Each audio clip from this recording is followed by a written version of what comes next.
Good morning. This is Marx from the Bible in 1 Year. Today we're going to look at Matthew 26 from verse 36 to 46. In this passage, we see Jesus in the Garden of Gethsemane shortly before his arrest.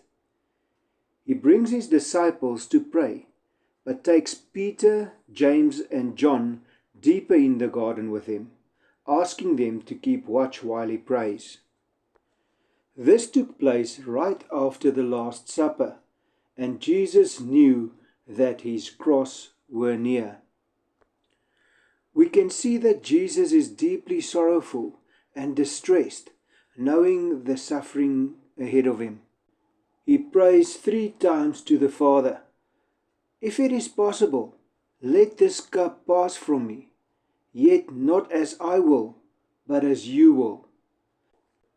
The cup that Jesus referred to symbolizes God's wrath and the suffering Jesus would endure on the cross.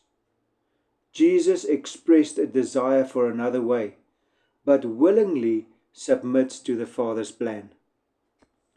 We then see that each time he returned from prayer, he found the disciples asleep, and he gently rebukes them, urging them to stay awake and pray, so that they won't fall into temptation.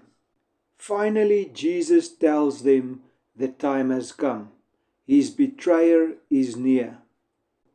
I would like to point out 3 key points that I find in this passage. Firstly, Jesus' humanity and submission to God's will. Secondly, it points out the importance of prayer in times of trial.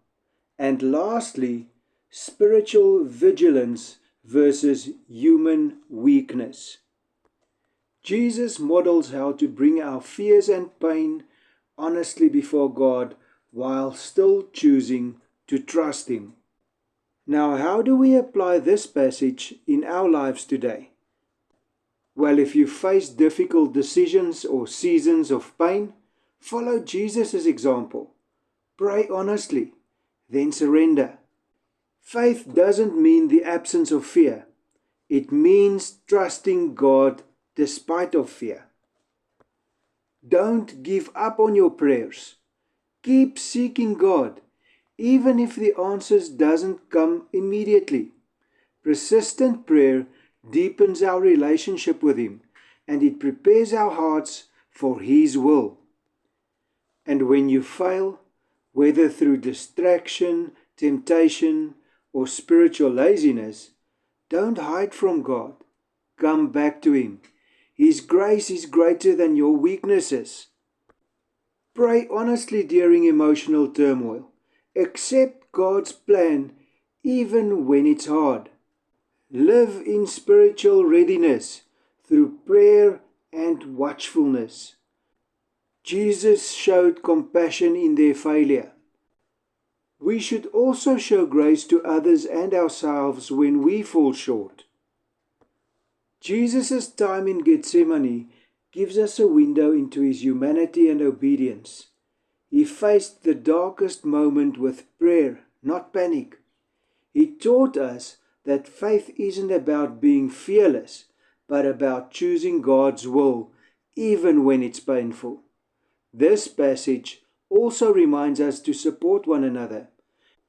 Jesus asked His closest friends to watch and pray with Him, meaning even the Son of God desired companionship in struggle. Don't isolate yourself in your spiritual battles. Invite others to stand with you in your prayer time. And always remember, God's will is greater than any of your ideas. And His grace is greater than our weaknesses. Thank you for listening.